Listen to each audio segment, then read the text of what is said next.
There is no secret. It's all in the work. You got to roll up your sleeves and you got to do the work. You can't do good business sitting on your backside.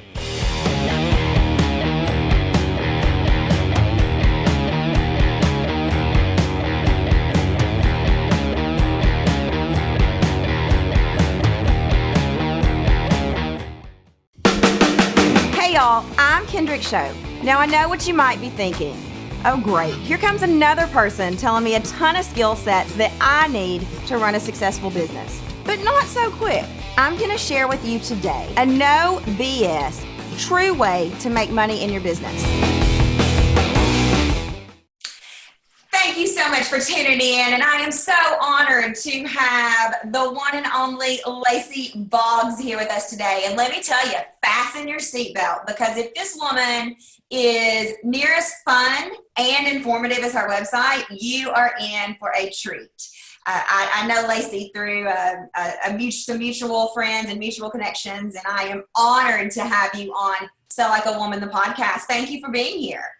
Oh, I'm thrilled. Thank you for having me. Yeah, absolutely. So I'm going to just give you all the little 411 scoop on who Miss Lacy Boggs is. You know what? I'm going to say it in my own words. I said I wasn't going to do this, but I am. Lacy, you are a copywriter extraordinaire. Yes? Mm-hmm. Yes. So, when I hear the word copywriter, I think of, and you have a great blog about this, but I think of a lot of different things. Like, do you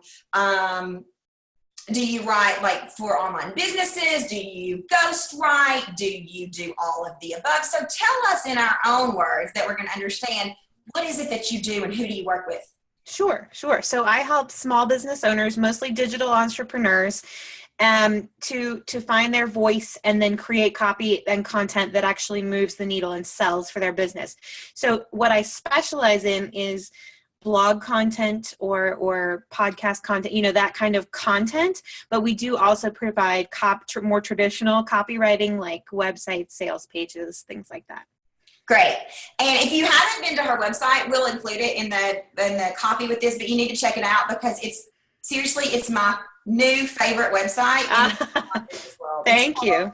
The website is lacyboggs.com, but the content direction agency, and it's all black and white and very, what genre is that? 50s? Kind of noir, film noir, detective agency. The golden age of Hollywood. That's what you look like. It's thank you. Awesome. It's awesome. So one of the reasons that I am so excited to have you here, and it's something that you reference right here, is copy that moves the needle, right?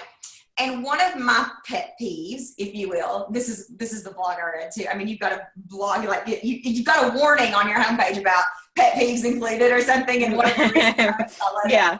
But one of my pet peeves is when someone will come to me and they paid a lot of money for a copywriter, and no disrespect to copywriters, I use them, I love them, they're magnificent, but the copy is not sales focused at all. And I feel like you can be a fantastic writer. You can speak in my voice. You can get the way I talk, which is so important, right? It's got to sound like you first. Yeah. But if the copy doesn't move the needle, as you said, we've got a problem. Right? Because that's sort of the whole point, isn't it? Exactly. I got into a discussion with my assistant about this last year, and she's like, well, that's what a copywriter does. And I said, no, I'm beginning to learn that there's a difference between sales copywriting and copywriting. Do you agree with that? Absolutely. I mean, there's as many kinds of copywriting as there are kinds of copy and places to put it. And I think, just like you said, there can be people who are really talented writers who haven't studied the sales part of it, and so may not understand how to move people along towards a sale with words. Yeah. One of my, and this is so bad, but one of my tricks is to figure out, I mean, obviously selling is my jam. Right. But one of my tricks is to go to people's website and see, like, if I'm going to hire a copywriter, which I use, go to people's website and see, am I moved? Do I see sales copy? And I got to tell you, before we even talked about you being on the show, I was like, oh my gosh, she's so good, because there's a balance between personality and moving the needle, I feel like. And I see so many people opt, not copywriters necessarily, but so many people opt for personality. And I did this when I was starting out. I wanted everything to sound like Danielle Laporte because her writing moves me. Mm-hmm. Do you see this, or was it just me? Oh gosh, yeah. So a lot of times, especially if someone's writing for themselves, which a lot of business owners start out that way, and that's totally cool. They want to emulate somebody that they admire in their space or in a similar space. So you mentioned Danielle Laporte. She's not a sales guru, but you really admired her in the way she wrote. Who doesn't, right? She's kind of, it's like reading poetry. Yeah. I know. It's beautiful. But nobody else can be Danielle. Only Danielle can be Danielle. So we have to find how to be ourselves and our business at the same time. And I think that balance you're talking about is super important and tricky. Yeah. So I want to talk about that because one of my, I would love to say I knew exactly what I was doing and I had the master plan the entire time, but that's not true. So as I look back on, the beginning of my business, I mean, one of the things that I did was I copied a lot of people who came before me. I worked for a year with Marie. I copied a lot of what she did. Now, viewers, listeners, I didn't verbatim copy, but I tried to emulate what she had done. I put my spin on it, and let's face it, ain't no way this is ever going to sound like Marie. So I didn't take full copy off her website, but I followed her plan. As a matter of fact, her plan to run her business has been my plan for the past 5 years. I mean, I got it when I worked with her and I've used it. And it's only now that I'm beginning to branch out and figure out my spin. But the problem I had was when you don't know what you're doing and you copy or emulate or get your coach's plan, is it hard to find your voice in all of that? Or do you have any tips or tricks to do that? Because I found it kind of challenging. Yeah. So especially if you don't come from a writing background, or if you've broken free from corporate or something like that, where you had to write in a particular way, it can be very difficult to find your voice. And so one of the things I like to tell people is look at your writing when you're not writing for business. So look at your Facebook updates. If you keep a journal, look at that. If you write letters or emails to friends, look at that and kind of take some time to analyze what makes it sound like you. Do you use a lot of formal language or informal language? Do you use a lot of slang or are you very professional? Do you use a lot of flowery language like Danielle Laporte, or are you more straight to the point? Good point. I'm writing all this down. This is so good. So there's resources on my website. If you search for voice on my website, you'll find a whole bunch of stuff. But there's a lot of ways it's kind of, it really goes back to, and this is so funny, but back to 10th grade English class when you were analyzing stories, not to give anybody bad flashbacks here or anything, but if you can kind of analyze your own writing and even your own personality a little bit, you can see, this is what I do with my clients. I kind of see what makes them tick. What do they do verbally that is showing off their personality? So with you, for example, you have a really strong voice in person. So I'd want to make sure that comes across in your copy if I was working for you. So I'd probably throw some little bit of slang, a little bit of colloquialisms. I might drop the ending on words with a little apostrophe so it looks like your accent, not all the time, not overdoing it, but just a little bit so your voice comes through. And that's how I would go about sort of analyzing somebody's voice. And you can do that for yourself as well. Yeah, I love this. And I think this is so good. And I have two confessions. One is last year, there was with the stuff that my business had upcoming in this year, there were some opinions that I needed to try to sound a little bit more professional. And so I tried that. And you know what I saw? I mean, we still sold because I have a core group of an amazing community, but the visits to the website weren't, because it wasn't authentic. Mm-hmm. And I remember saying at the start of this year, my brand is called Authentic Selling. This is the least authentic thing there is out there. I'm done. I'm done. But I think we all get sucked into the trap of this is what it should be, even though we know we don't like those should words, Yeah. What about, and I've got another confession in a minute, but what about, and I'm guilty of this, but when you see an expert say, don't use adjectives, or don't use the word just, or, these blanket statements, and I am guilty of telling people this, but what about if that's the way you talk? So here's my number one rule, and it's that clarity is more important than cleverness every single time. Right. So if you can be clear and still talk like yourself, whatever yourself is, then you're doing fine. If people are understanding your message, put every adjective, every funny description, every metaphor you want to throw in there. Yeah. Because you think about it, look at somebody like Leonie Dawson is one of my favorite examples, because she has an incredible voice. It's really weird. She's really wacky. She swears like a trucker. She's a woo-woo hippie, and it works for her, right? She's made multiple millions of dollars. So absolutely. There's no writing teacher, there's no English grammar teacher who would look at her blog post and go, oh yes, this gets a check mark for being, and yet it works fine. She does great. So I say, as long as your message is clear, let all those, it has to be clear. So you have to use periods. You have to make paragraphs so that people can read it. But other than that, grammar's a little flexible. Have you read the book Random, Same Kind of Different as Me? No. You heard of it? Okay. So it's a fabulous book. It came out, probably 10 or 15 years ago, about a homeless man and a family who sort of takes him in. I think he was homeless, but a family who sort of takes him in. Maybe he wasn't homeless, but he was extremely down on his luck, and they met him at a food bank, and he was really, his life had been just really hard, and he didn't have any education.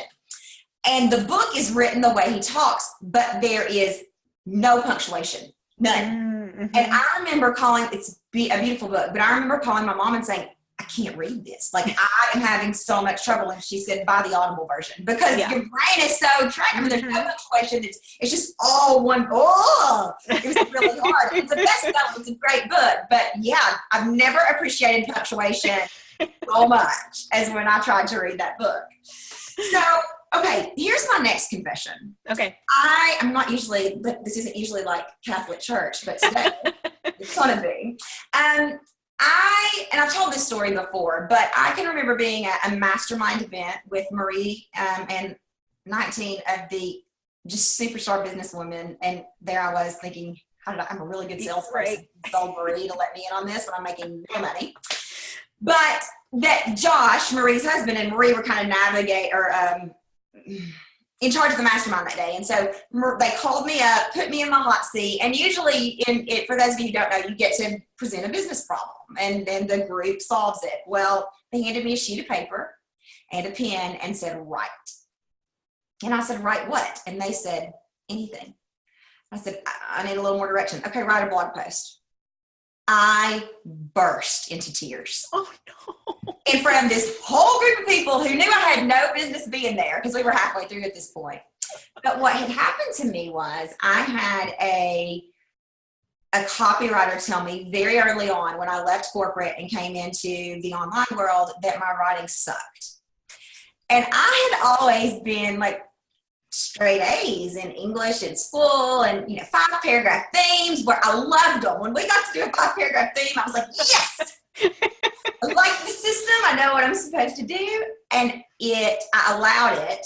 That's his opinion, but I allowed it to devastate me. Ugh. And then I allowed it to become a crutch for not putting out content.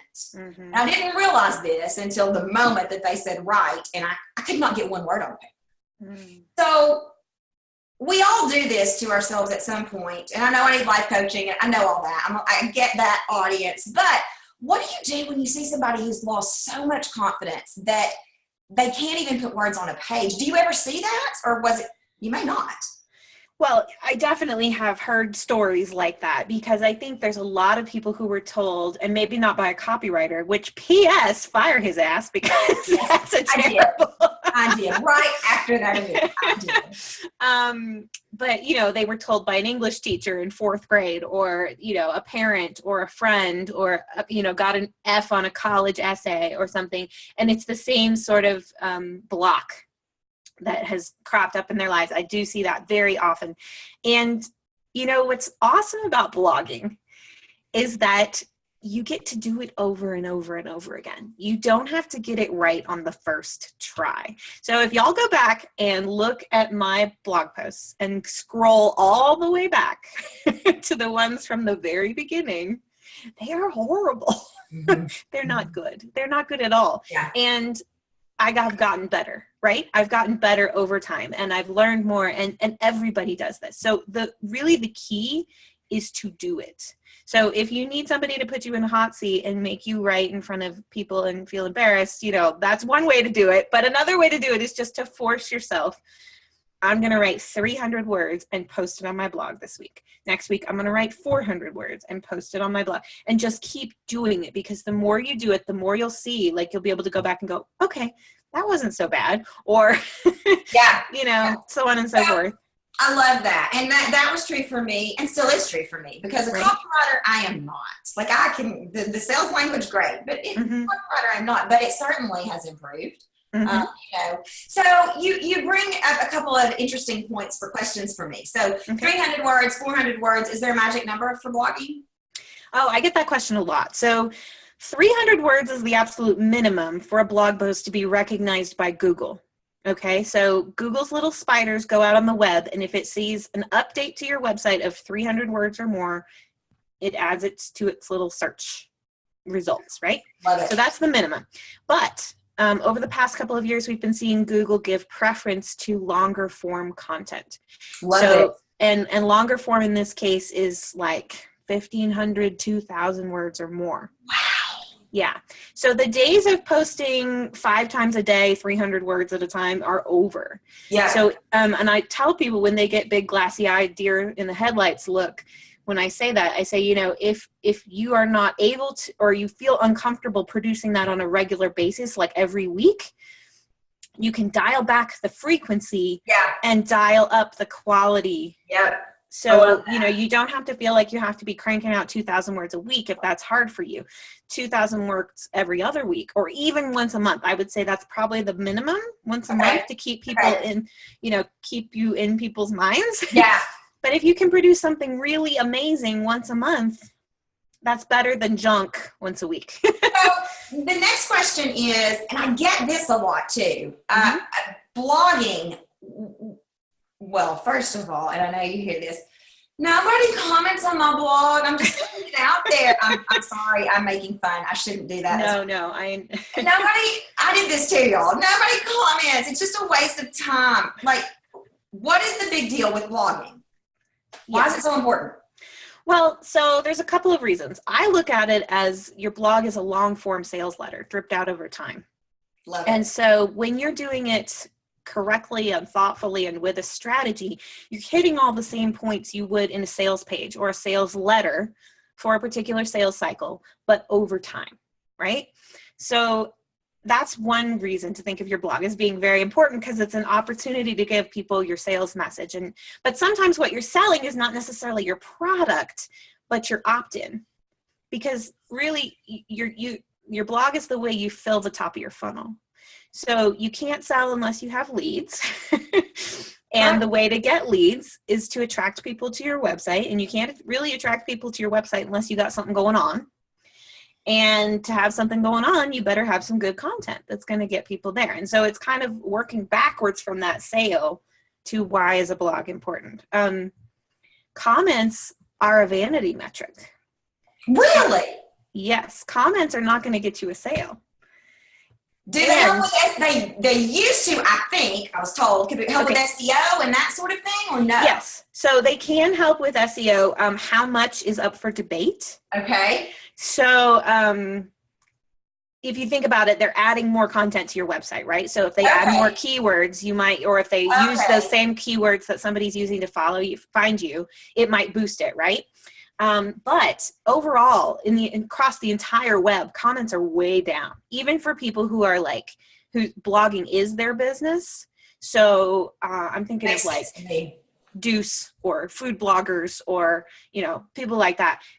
Commenting is down. So you don't need to feel terrible about yourself if you're not getting Do you need to even have comments turned on? No. I don't believe you do. Some people I think would argue with me for SEO reasons, but I don't believe you do need to have comments, because they don't lead to a sale. That's not a metric you want to track that's going to lead to a sale. So the metrics that I would track would be visits and opt-ins, because that's what's, your total traffic, and then how many of those people opt in is what's going to funnel people towards that sale. Yeah. And I will say, I will take credit for knowing this. When I got in the habit of I did KTV in my bathroom, every week, hell or high water. And when I got in the habit of doing that, I realized, look, this is no different than you being in a brick and mortar office with a closed door, singing a silly song and trying to get attention with the blinds drawn. Mm-hmm. So I realized right then, okay, great, you've got this blog, but this is not an if you build it, they come to you industry. This is a go out and share. So I was religious about a few things. I did some common things uncommonly well, one of which was every blog got blasted on social media. Mm-hmm. Every blog had an opt-in at the end, even if it was the same one, even if it was my regular old opt-in. And I will say my list grew slowly, but organically by doing that. Right. And it amazes me. That's an easy thing to do. If you're going to take the time to blog, share it. Is that right still? I mean, it was right. Oh, yes. Yeah, absolutely. Because I think that's a misconception a lot of people have about blogs. Because when blogging started, it was if you do it, they will come sort of thing. And it is not anymore. Do you know there are, I can't remember the statistic, but something like 3 million blog posts written every day. No. Every day. Well, okay. And so this is what I say in sales school all the time. Look, I know that in the online world, we like to be really kind and say, I don't have competition. But you do. You have competition for attention. Mm-hmm. I mean, like if my daughter were here, she'd be competing for your attention, right? For sure. Lots of people are answering their cell phone and messaging and tweeting, and if you're a president, maybe drinking and tweeting, and then your kids on your back, and there are, not to mention the 8 million marketing messages you have to weed through a day, but there's competition everywhere. So you make it easy for people to find your content and devour it. Right. So you have to have a promotion strategy, even if that's as simple as these are the places I'm going to share it every week. I'm going to send it to my email, and I'm going to tell 5 of my good friends to share it as well. Okay, fantastic. So let's talk a little bit about you, because I love, and everybody loves this, I know, but I love hearing a little bit about the person, because I believe in our industry, we sell ourselves first, right? People have to, know, like, and trust or whatever. So I'm going to ask you the stereotypical, how'd you get in this? Sure. So I was a magazine editor for a hyper-local publication here in Colorado. I was their food editor and the associate editor of the whole magazine. And I got pregnant. And I was working 60 plus hours a week for very little money and even less respect. And I realized that I was going to have to pay like half of my salary to put my baby in daycare. Yes. And I was like, I'm not paying half my salary not to see my kids 60 hours a week. This is crazy. So I decided to quit my job.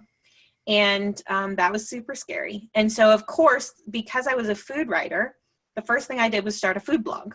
I love it. And I did that for about 2 years, I guess. And I took B school, and, I did all the stuff you're supposed to do. And the blog did really well. I was able to grow a list in less than 2 years of like 1,800 people, which I felt like was pretty good. Yeah, absolutely. I was getting guest posting gigs on Martha Stewart websites. I was doing all kinds of these things that were really great. And I was making like $50 a year. I mean, like nothing. I was earning nothing. I couldn't make it, because a food blog is like a Walmart business model. It's economies of scale. You have to have tens of thousands of viewers to make small ebooks and things like that worth it, right? And no advertiser wants to talk to you until you have tens of thousands of viewers. And I needed to do something a little faster than that. So I thought, well, I've got this blogging thing down. Maybe I can do that for other people.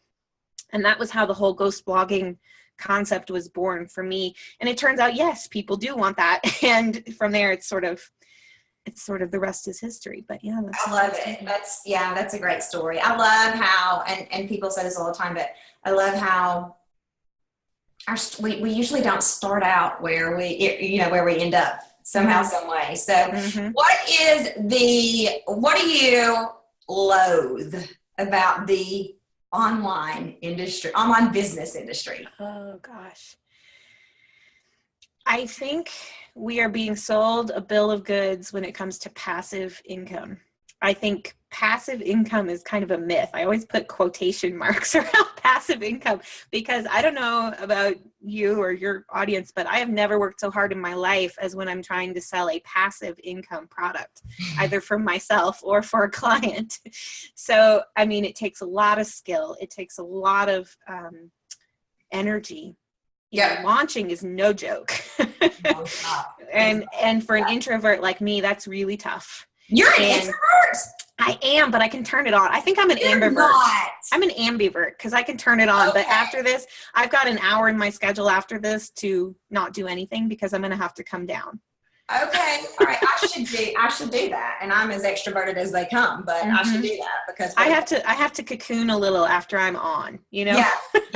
We probably all should do that. Probably. I would agree. Passive income it doesn't mean passive. Right. I mean, people can sell a course, they do really well with it, but it's not as easy as we're being told it is, I think is my biggest pet peeve. I would agree with that. I would agree. Worst advice you've ever been given in life, in business, and anything?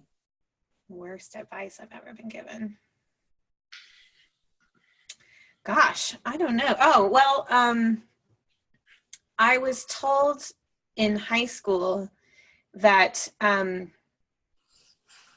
well, this is such a long story. I'm trying to figure out how to make it short. That's okay. I was in a film and television program in high school. And by the second year, I was the only girl in the program. And I was very, very Molly Milquetoast at the time. Very, like, I didn't say anything. Oh, I was like wallflower. I didn't say anything. I didn't, but I had all these boys that I had to get to listen to me. And so like I would get out there and finally one day I just like started swearing a blue streak and screaming at the top of my lungs and got their attention. And all of a sudden they would do what I wanted to do. And so I got the nickname Uber Bitch. That I was like Dr. Jekyll and Uber Bitch. Like I could turn on this crazy. Yeah. And I had this, I got this advice from people, my mother included, that I needed to keep doing, like that was the way I was going to advance or get people's attention or get people to listen to me.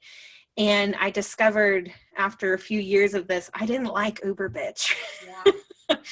And there are other ways to get attention and there are other ways to be listened to and be heard. And if you have to yell that loud, there might be something else going on, Yeah.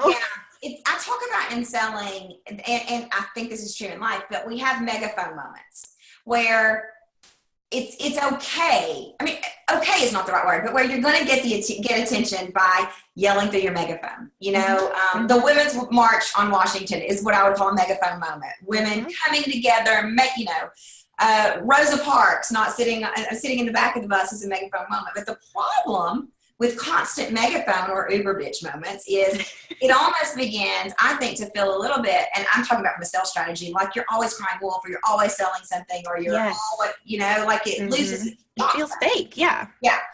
And so in the book, we have this whole chapter about women who did not use megaphone moments, like Jacqueline Kennedy or whatever, but still had a huge influence on history or on the world, because I think that you have to be able to not only do what's authentic, but also take into consideration your surroundings and what's going to, God forbid, if I was sitting across from Donald Trump and needed something, I'm probably going to need to alter how I talk to him compared to how I would talk to my husband, right?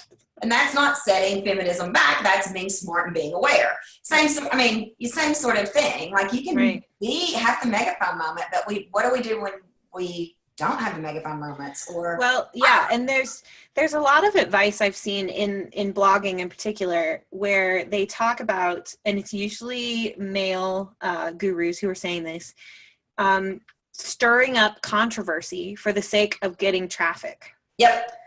And to me, that feels icky. Like if I have something to say and it's controversial, great, I'm going to say it. But stirring up controversy just for the sole purpose of getting more visits to my website is not who I am. And that's not what I want my brand to be. So that's the kind of advice that makes me feel really, I agree. And I've tried it all. I will say I'm a great student. I'll try about anything. But one of the things that I've learned just this year is find something, and I don't mean selling, but for me, educate yourself about the world, about history, about politics, and find something that you are so passionate about you can't shut up about, and the controversy will start itself. Well, this is true. I cannot tell you, I was home this weekend, my mom had knee surgery, and every time my dad would come home, I would just be ranting about politics, and he was like, just stop talking. And I'm like, I can't. I read 3 books a week. I'm just like, I'm so hungry for what I'm learning. But I've tried to sort of create that controversy on its own, like just for controversy's sake. It doesn't work. But if you find something, whatever it is, art should be in schools, or whatever. Every kid should grow up on a vegan diet. I don't care. You find something that moves your soul and you put it out there, the controversy will come in the haters. Find you, yes. Guaranteed. Don't go looking for them. And the other thing I think about that kind of thing is it's what I call one-click content. Because if you are stirring things up, you're going to get that one click. This is like BuzzFeed, right? Those headlines that are like 12 things you must know and number 6 will shock you. Well, yeah, you're going to get that first click. But guess what? BuzzFeed's business model is different than yours and mine. They're making money every time you go to that page through advertising. You and I need second click content. We need content that's going to get people there, not just to find out what number 6 was, it was going to blow my mind, but then have that second click that's going to get them to opt in or read another page, or go to my about page and find out about me, or go to my contact page and make an inquiry. That's what we need. We don't need it's all flash and no substance. I love it. That's so brilliant. And if I look back over my social media posts, it's so funny because the ones that are controversial, or the ones where I share like a letter from a hater, have the most comments, right? But, I don't see a huge spike in opt-ins after that. It's right. It's one-click content. You're right. Okay, so I'm sitting here, I'm listening, I'm watching. I have a business. I have a blog. Maybe let's say I'm writing every week, but I feel sort of about it. First, number 1 tip, what do you do? Number 1 tip, I think, is to blog to your sales cycles. So love it. Even people who are doing 5 and 6 figure launches, I find a lot of times are not priming the pump with their blogs, which is crazy. They could probably increase their launches by a huge amount. And even if you don't work on a launch model, if you have an evergreen product, you can still create sales cycles to blog about and promote your evergreen products on the cycle. So that is probably my number 1 tip. I mean, you were talking about leads earlier. There's a lot of low-hanging fruit that people can do to optimize their website to collect leads and grow slow and steady organically, just like you were talking about earlier. And then you mentioned putting an opt-in at the end of every blog post. That's one of those low-hanging fruit places. If they've read to the bottom of the blog post, they're looking for something else to do. So give them something else to do. I love that. And I think that I really appreciate what you said about the launch cycle, because I think it's so true. In upper level selling, I teach about your pre-launch, and I say it that way on purpose, your pre-launch and then your launch. Right. Because really, when people come to me and I get these panicked emails that say, I'm launching in 2 weeks and I need a launch plan. And I'm like, I'm not your girl. No, not your Next girl. time. We started 8 months ago, probably a year ago. But I see that too. And our most successful launch, because, we've had great launches and then, okay launches, but our most successful launch was when I did that, pre-launch. And that doesn't mean you're selling, by the way. It means you're seed planning, right? You're getting people opt in. You're talking about what you're going to cover, why you need selling, 25 things you'll never be able to do without sales. I don't know. You seed plant and then you pre-free launch. And anyway, I agree completely. I love that. But it also requires a different way of thinking rather than I only blog when I feel motivated or inspired. Right. I hate that excuse. I'm sorry, I hate it. I think it is. I've had so many customers say this to me. Do you only work when you're inspired? Like, that's great. Do you only take care of your child when you're inspired? Right. That's great. But if you've hired me, you want a business that makes money, period. And so you got to do some stuff when you're not inspired, unfortunately, I think. Yeah. And planning helps with that. You know, I find there are a lot of people who are afraid of planning because they think it'll take the spark out, or like if they plan it all ahead of time, they won't be inspired to write it when it comes down to the wire.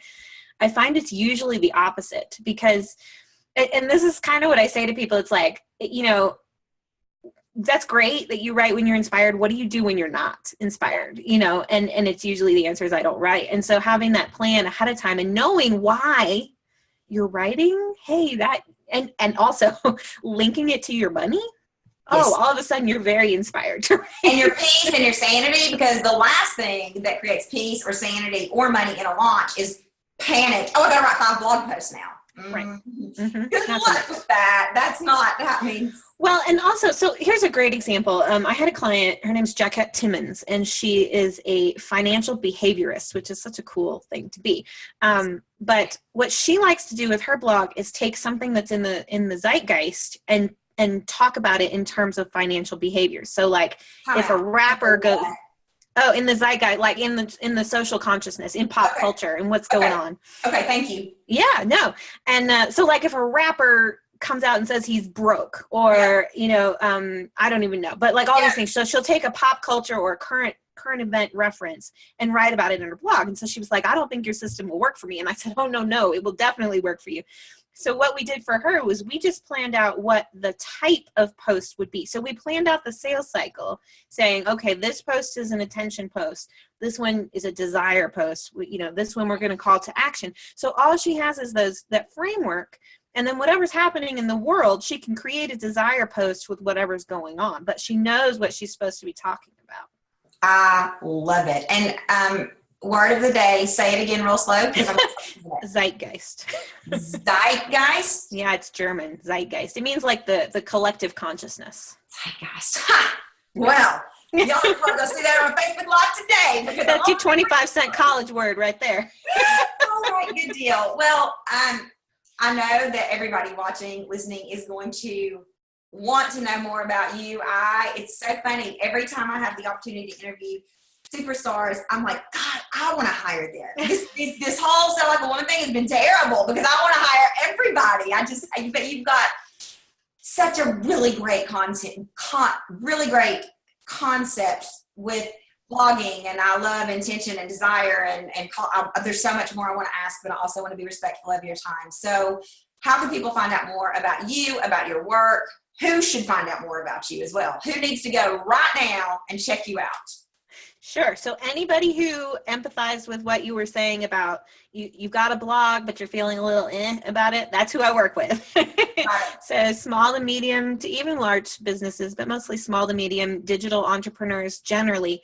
And I tend to work with a lot of women. That's just who I attract. But and you can go to lacyboggs.com if you're interested in finding out more, like I'm a DIY, do it yourself, learn all about it. I have a free library. You can go to lacyboggs.com/library, and there's a ton of worksheets and information in there.